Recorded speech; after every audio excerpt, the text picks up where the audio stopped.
안녕하세요. 영원한 자주국방 정확한 국방 소식 전해드리는 한국 국방 뉴스입니다. 구독, 좋아요, 알림 설정 후원 감사합니다. 대한민국은 6세대 전투기를 향한 열망을 서슴없이 드러내고 있습니다.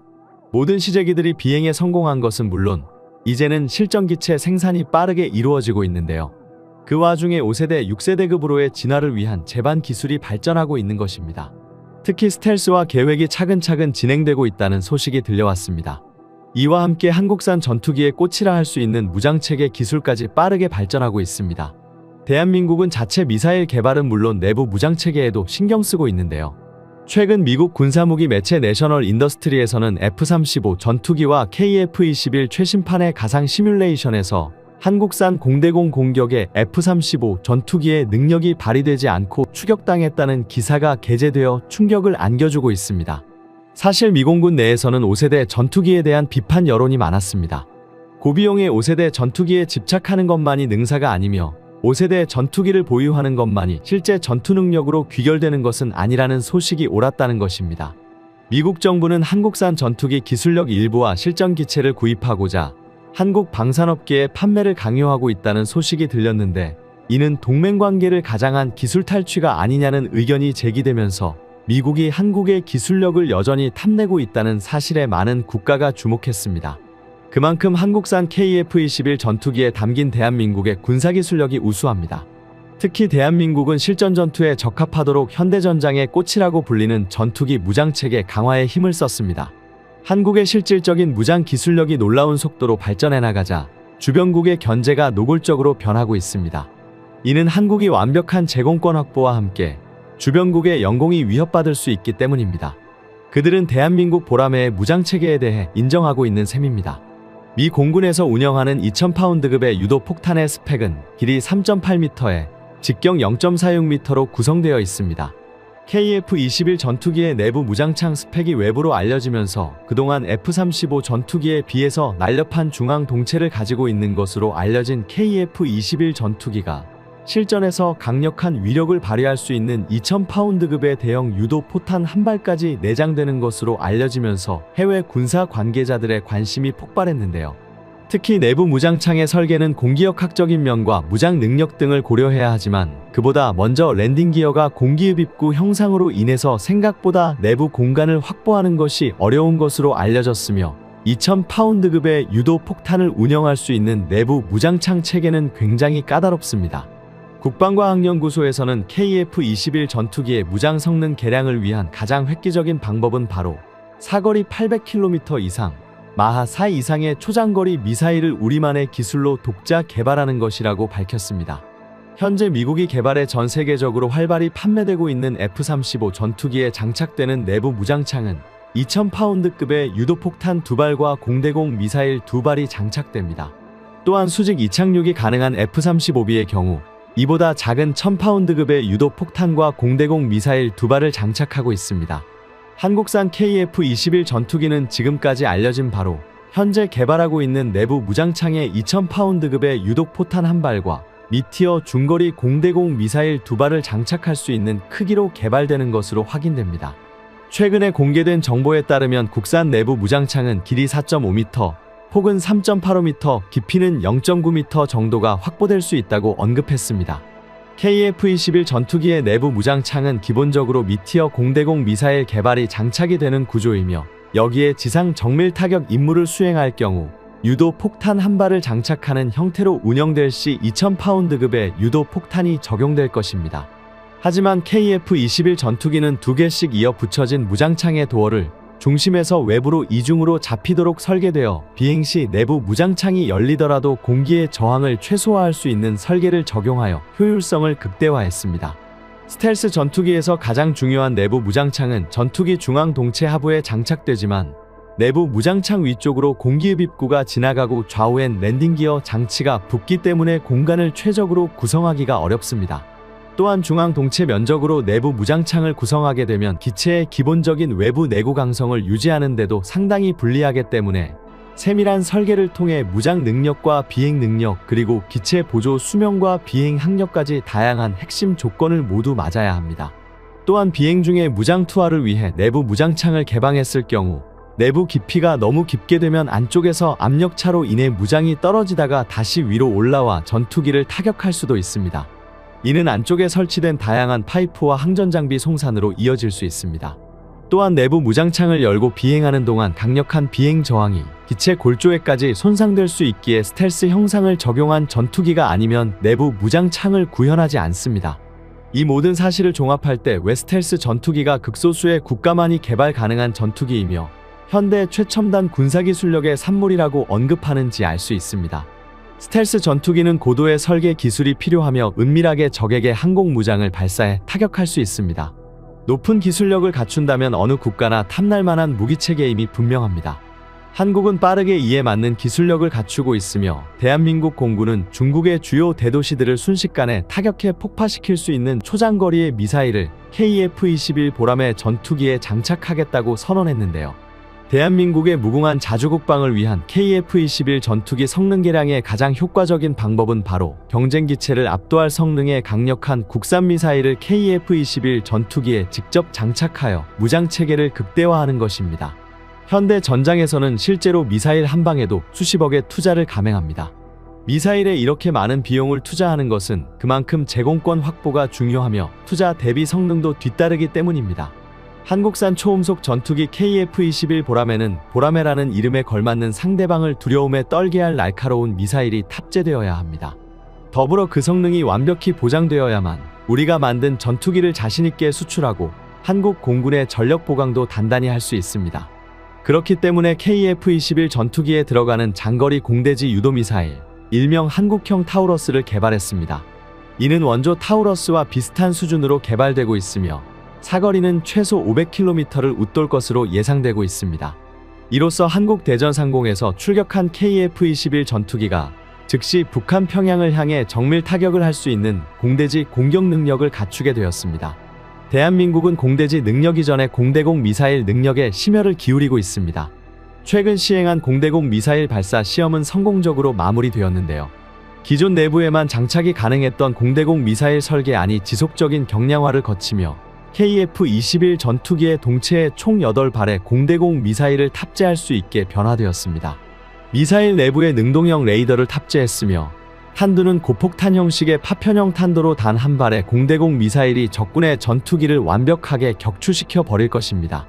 국방과학연구소는 지속적인 기술 발전을 통해 미사일의 크기를 줄이면서도 고성능 유도 로켓 모터를 탑재, 미사일의 출력을 높여 마하 4 이상의 속력을 달성했다는 것이 긍정적입니다. 신형 공대공 미사일의 로켓 엔진은 고체 로켓 부스터와 추진 엔진을 병용함에 따라 기존 고체 로켓 엔진의 추력 대비 유효 사거리를 비약적으로 늘릴 수 있었으며 미사일 성능에 표기된 800km의 사거리는 고고도 상태에서의 사거리를 뜻하므로 저고도에서는 공개된 사거리보다 약 200km 정도 더 길다는 것을 확인할 수 있습니다. 미국 로키드 마틴의 F-35 전투기가 전체적으로 두꺼운 외형으로 제작된 것도 내부 무장창을 최대치로 설계하기 위해 중앙 동체까지 미사일 공간을 최대한 확보하는 방향으로 설계가 되었으므로 비행 능력에서 높은 저항을 받는 외형으로 탄생되었습니다. 그나마 F-35에는 전 세계에서 최고로 강력한 단발 엔진을 장착하면서 근접 전투 능력과 선회력을 갖출 수 있었는데요. F-35 전투기도 중앙 동체에 2000파운드급 유도 폭탄을 운영하기 위해 설계되었기 때문입니다. 또한 KF-21 전투기에 탑재되는 신형 미사일 내부에는 A4 레이더와 실시간으로 연동되는 소프트웨어를 탑재했는데요.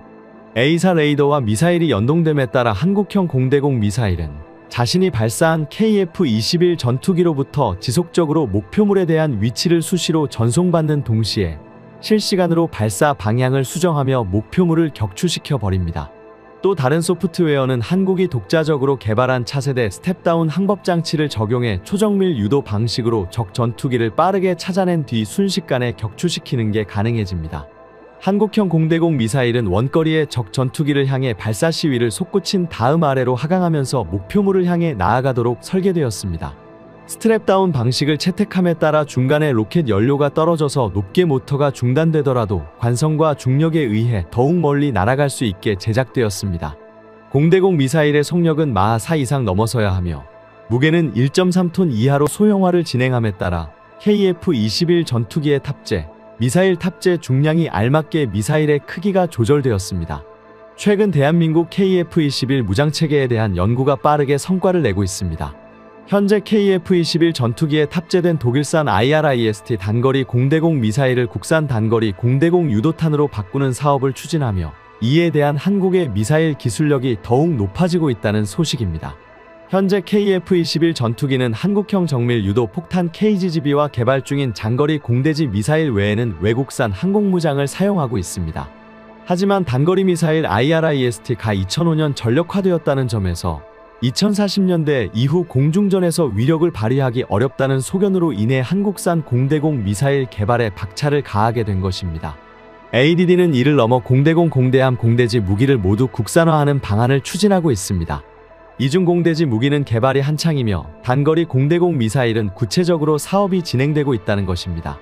사업 의결 전부터 미사일에 사용될 데이터 링크, 탐색기 등에 필요한 핵심 기술은 이미 LIGNX1 등 국내 방산업체에서 개발이 되고 있습니다. 핵심 기술을 먼저 확보해서 검증을 마친 뒤 체계 개발에 응용하여 전체적인 개발 기간을 축소하려는 의도이며 우리 대한민국의 효율성이 나타나는 일례이기도 합니다. 최근 국내에서 개발 중인 핵심 기술들은 발사 전 자동 포착 및 발사 후 자동 포착 능력을 염두에 두고 있습니다. 발사 전 자동 포착은 미사일 탐색기를 사용해 표적을 탐지 및 추적하며 이후 표적을 향해 발사됩니다. 발사 후 자동 추적은 미사일을 쏘면 전투기가 데이터 링크로 표적 정보를 제공합니다. 이 같은 성능을 통해 KF-21보다 낮은 고도에 있거나 후방에 있는 적기를 공격할 수 있습니다. 이는 막대한 투자로 성장을 거듭하는 중국의 전자전 공격을 대비할 수 있습니다. J-16처럼 비스텔스 전투기가 난도 높은 수준의 고기동 비행을 하며 미사일 추적을 따돌리려 할 수도 있기 때문에 이에 대응해 대한민국은 초고기동이 가능하도록 운동성능까지 강화하고 있습니다. 한국의 적극적인 신기술 개발이지에 세계적인 항공 전문지 아비아시 온라인은 KF-21 전투기에 대한 찬사를 아끼지 않았습니다. KF-21 전투기야말로 현존하는 전투기 중 가장 경제적인 4.5세대 전투기이며 향후 4.5세대 전투기 시장을 장악할 유력 후보라고 평가했습니다. 한국은 무장체계와 함께 스텔스, 국산 엔진 그리고 6세대 전투기를 위한 기반을 다지고 있습니다. 그런데 6세대 전투기 개발은 쉽지 않습니다. 오죽하면 일본과 영국, 이탈리아가 합작하는 GCAP 프로젝트도 6세대 전투기를 포기하고 5세대 전투기 개발로 돌아섰습니다. 대한민국 역시 순식간에 6세대 전투기를 개발하는 것이 아닌 5세대 전투기 진화를 첫 번째 목표로 하며 차근차근 6세대급 기술들을 늘려나가고 있습니다. 6세대 전투기는 현존 최강의 전투기라 불리는 5세대 F-22 랩터처럼 그 이전의 전투기를 압도하는 능력으로 미래 전장을 지배할 무적의 전투기입니다. 우리 군 관계자들 역시 이러한 시대적 흐름에 적응하기 위해 비공개적으로 무수한 준비를 하고 있습니다. 그런데 일각에서는 다른 강대국들이 6세대 전투기를 개발할 동안 한국은 도대체 무엇을 하느냐는 비난을 쏟아내었습니다. 결국 한국항공우주산업은 감춰뒀던 청사진을 차례대로 공개하고 있습니다. 특히 대한민국 공군본부가 KF-21 전투기를 바탕으로 6세대 전투기를 개발하기 위한 유무인 전투 무기 복합체계 연구 용역을 발주했다는 것에 대해 공식적으로 언급을 했습니다. 아직 구체적인 분류 기준이 정해지지 않은 상황에서도 미래 전장 6세대 스텔스기가 반드시 가져야 할 능력을 주목하고 있습니다. 이는 KF-21 복좌형이 단순히 훈련이나 폭격과 같은 다목적 의무뿐 아니라 6세대기의 핵심 기능은 유무인 복합 전투를 염두에 두었음을 밝힌 것입니다. 당장 KF-21 전투기에서 인공지능을 이용한 무인 조종을 완벽하게 구현하는 것은 어렵겠지만 전투기 조종석에서 드론 조종사 측이 무인기들과 함께 공세를 펼치는 것은 충분하다는 것이 카이의 입장입니다. 만약 이것이 실체화된다면 조종사가 직접 원격 조종만 하는 6세대 전투 필수 능력에 대해 대한민국이 확보하게 되는 것입니다. 이는 한국이 그간 부족했던 경험과 기술력을 단계적으로 발전시키는 모범적 방향으로 볼 수 있습니다. 당장 6세대 개발의 최선두를 달리는 것은 미국인데요. 군사 전문 매체 디펜스닷컴은 텍사스주 랜돌프 공군기지에서 열린 국방장관과의 간담회의에서 6세대기에 대한 분석을 내놓았습니다. 현재 미국은 미군 조종사들이 민간 항공사로 유출되어 인력 부족이 심각하다는 긴급 분석 내용을 밝혔습니다. 이러한 문제로 인해 유무인 복합체계를 적용해 조종사의 생존성을 극대화하고 무인기의 자력 기술을 개발하는 것은 미래 전투기 개발 방향에 가장 적합하게 되었습니다. 우리 국방과학연구소 역시 향후 군집형 무인기 유무인 복합체계 개발 등에도 무인기용 자율항법 기술을 차례대로 활용할 예정이라고 전했습니다. 전술 상황을 인식하는 인공지능 기술, 다수의 무인기 임무를 최적화하여 할당하는 기술을 유무인 복합체계에서 유인기 조종사의 임무 부담을 경감할 수 있는 자율화 기술 등 다양한 체계 연구를 진행하고 있다고 공개했습니다. 그런데 이뿐만이 아니라 6세대 전투기의 또 다른 핵심 장비인 레이저 무기 역시 상당한 수준까지 갖추어졌다는 사실을 공개했습니다. 국방부는 최근 에어로 스페이스 컨퍼런스에서 6세대 전투기 도입 전 전력 공백을 위해 레이저 무기를 KF-21 전투기에 장착하는 등의 단계적 전력 증강 사업이 필요하다고 밝혔습니다. 6세대 전투기에 장착되는 레이저 무기는 초속 30만 킬로미터의 속도로 적군 전투기를 공격하기 때문에 사실상 이를 알아차리더라도 대응하기 어렵습니다. 또한 중력 영향 없이 레이저빔이 직진하기 때문에 운동역학적 계산도 불필요하며 10km 밖에서 직경 10cm의 표적을 요격하는 초정밀 타격 시스템까지 KF-21 전투기가 가능하도록 제작하고 있습니다. 우리 대한민국은 차세대 전투기에 현재 개발하고 있는 국산 레이저 무기를 탑재하기만 한다면 주변국의 4.5세대 이하 전투기는 한국산 전투기에 맞설 수조차 없게 됩니다. 현재 4.5세대 전투기 양산 예산으로 논란이 많은 가운데 국방인력들은 KF-21 전투기에 대한 예산이 증대되어야 한다고 외치고 있습니다. 수많은 제반 기술들이 제작되어 있으며 이제 단계에 맞춰 나아가기만 하면 되는 게 현재 한국방산의 주소입니다. 특히 국방 예산에서 6세대 전투기에 대한 투자 역시 증가되어야 한다고 주장했습니다. 6세대 전투기가 갖춰야 할 초고성능 기술들이 엄청나기 때문입니다. 아직 6세대 전투기에 대한 공식적인 분류 기준은 정해지지 않았으나 대체적인 필수 조건은 정해졌습니다. 6세대 전투기의 핵심 기술은 인공지능 유무인 복합 운영, 극초음속 엔진, 360도 공격이 가능한 레이저 무기, 스텔스 성능, 고용량 네트워크 기능 등이 그에 해당합니다. 특히 중요한 것은 인공지능으로 보는데 우리 대한민국은 이미 무인조종사 기술을 세계 최초로 개발해냈으며 전투기에 이를 적용할 시점으로 2030년을 보고 있습니다. 초기 2040년으로 예상했던 것보다 훨씬 빠르게 인공지능 무인조종사를 개발해 나가고 있으며 카이스트와의 협력으로 한국 전투기의 발전은 더욱 비상하고 있습니다. 6세대 스텔스 전투기 개발은 한 국가의 모든 역량을 쏟아부어야만 합니다. 강력한 전투기를 위해 포부를 드러내는 국가는 많으나 이에 대한 성공은 극소수의 국가들만 취하고 있습니다. 대한민국은 단계별 업그레이드로 현실적인 개발을 진행하고 있습니다. 이는 최종 스텔스기 개발에 최적화된 청사진이며 현재 한국은 6세대 전투기에 필요한 제반 기술을 각각 개발해내고 실제 성과를 거두고 있습니다.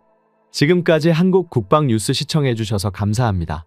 구독, 좋아요, 알림 설정 해두시면 언제나 좋은 소식 전해드리겠습니다. 즐거운 하루 보내세요.